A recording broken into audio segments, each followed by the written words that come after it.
शेतातील स्प्रिंकलरच्या तोट्या व पाईपची चोरी, चोरट्यांना अटक, पुसद ग्रामीण पोलिसांची कारवाई।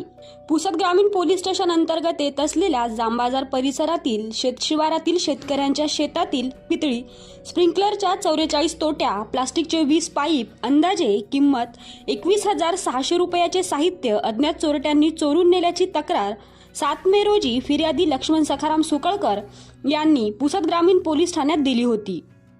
या तक्रारीवरून ग्रामीण पोलीस ठाण्यात कलम 303(2) अन्वये गुन्हा दाखल करण्यात आला होता। पूर्वीच कृष्णनगर शेतशिवारातील कृषी साहित्य चोरीच्या गुन्ह्यात अटकेत असलेले आरोपी शंकर नारायण गडदे वय 36 वर्ष, जय सुरेश चव्हाण वय 30 वर्ष, शुभम गणेश जाधव वय 20 वर्ष, सर्व राहणार कोपरा बुद्रुक यांना जामबाजार येथील कृषी साहित्य चोरीच्या संदर्भात विचारपूस केली असता सदरचे कृषी साहित्य त्यांनी चोरी केल्याचा गुन्हा कबूल केला।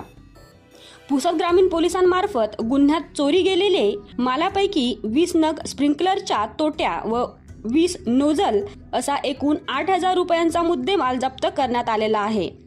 सदरची कारवाई ठाणेदार आशिष चौधरी यांच्या सूचनेनुसार सहाय्यक फौजदार मसूद शेख, रवींद्र गावंडे, ज्ञानेश्वर मस्के, अक्षय मोटे, योगेश आळणे, मोहम्मद ताज, केशव मुंडे यांनी यशस्वीरित्या पार पाडली आहे।